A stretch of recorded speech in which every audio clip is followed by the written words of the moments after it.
Just lying on a mountain. What you up to? Oh, tomorrow's my last day in Canada. It's so peaceful up here. Aside from the hordes of mosquitoes, like where the hell are these mosquitoes coming from? We're on a shale precipice. Where do mosquitoes go in this situation? Let's update you on some stuff.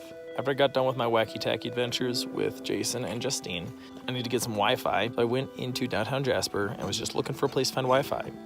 Surprisingly difficult. Tim Hortons has some, but it's super limited and sometimes works. And when I was there, because I was getting a little bit of service, I was trying to do a few things, I noticed a couple of people busking outside. But one of the buskers was just playing a uke. I heard her play Adele, Someone Like You. I love that song. Whoops. I love singing the harmonies. So I just hop on that vibe train, and there were a couple people dancing already, and that was her last song actually that she was gonna do. Memories made who would have known how life should die sweet.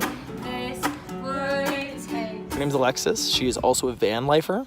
She's been doing this for a couple of years though, living on the road. And we actually swapped van wonderful tours. Sound of music and voice colliding. And I meet... Diamond in the rough. Diamond in the rough. Here we have... Is their name? Evelyn.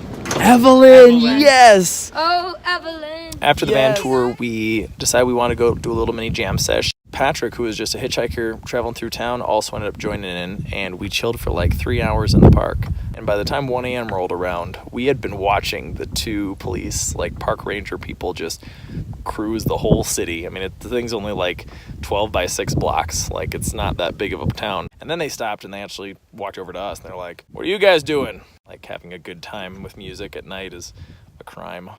There's a rock in my back. I'm sure it looked a little suspicious. Anyways, we parted ways. They told me about an open mic that was going to be happening the next night. I decided, hey, I'll just check out this open mic. It's been a while since I've done one. It was at the Grizzly Cafe, which actually is a staff-only lounge in the Jasper Park Lodge. And when I asked the lady about it, she's like, "Are you staff?" And I'm like, "No, but I got invited." And she's like, "Oh, well, here it is." That was a hoot and a holler. At first, it felt like a college bar. And I'm like, this isn't my scene.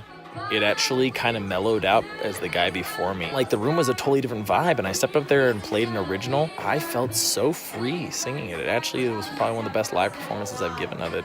But that was really nice. Next, I'm like, all right, this is my last day in Jasper. I gotta get heading south. Go to Tim Hortons. I knew that Alexis was gonna be busking next day. She was actually a little hoarse, so she actually let me use her permit. Wow, my voice is so free. I just got done busking for an hour and a half in Jasper. I made like $50 and paid for my... I was just having a great time. I was playing songs I haven't played in years. Surprised I still kind of remembered them. But my vocal range was like soaring once again. And anyways, after that, we went to a farmer's market. One of the vendors, because I said I was busking, he's like, "Oh, don't pay me then. I don't have money to give to musicians, but all I can do is give you my goods." So I got some free homemade like flaxseed crackers. Thanks, Hickston Hills Cracker Farm.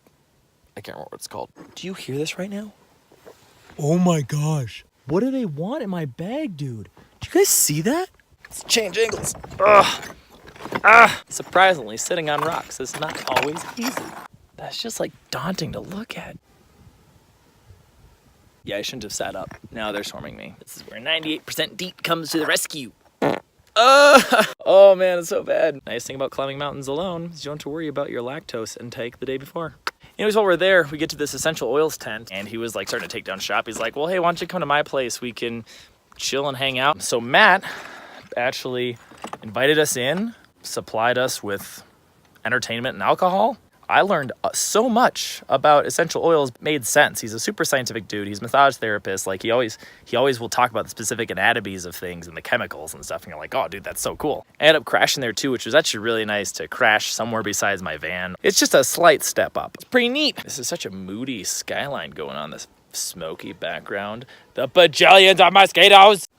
I think they all followed me. Yep, they legit all followed me. I should not have moved. I've got layers. He also busted out a couple pieces of music that were so passionate and like well played that I was like, "Bravo, good sir." I had another chill performance of some of my own original music. And comment Matt made, which made me chuckle. It was flattery, but still. "All right, what band are you in? You probably haven't told me because you're famous." It was just a really good time. Alexis and Robert, we were all kind of tired, so we kind of crashed out.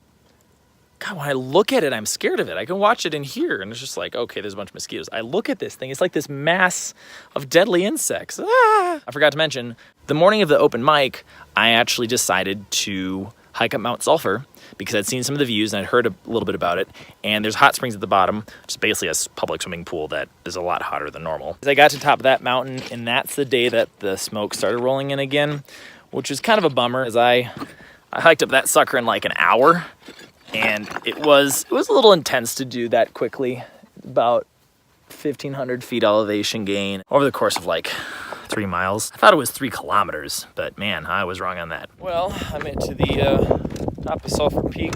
A lot of smoke has made its way into this part of Canada, and it was really, really windy up there. Took some photos of myself standing on a ledge, almost fell off said ledge, and then I sat on said ledge. I'm taking some alternative paths because I'm searching for those little pesky devils. Shrooms. It's a biggin. A sexy biggin. There is a chorus of mosquito buzzes right now. They're all different, little different tones. As I got done, I soaked in the hot springs, but then the morning after we crashed at Matt's place, I wanted to check out Mullane Canyon. So I did that quick.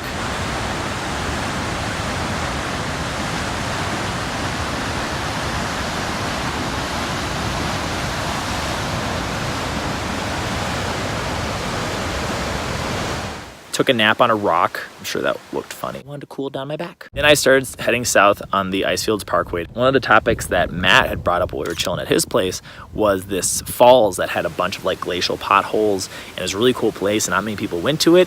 And then Alexis and Robert were like, oh yeah, that Stanley Falls place. But I ended up going to the falls, and that was one of the best decisions I've made on this trip because I was guided through it, and some really cool moments of like orange colored light bursting through the trees along the canyon walls that had the waterfalls, and the mountains lit up from the sunset, but the waterfalls all smooth and glassy. They turned out really good. So that was kind of the most surprising, I would say, little photo jaunt I've had on this trip yet. It was just because of those recommendations of those people I just happened to meet. I just happened to be at Tim Hortons because I just happened to be here because I just happened to happen. Too many coincidences, man. What does it all mean? So that leads us to today, atop a mountain again.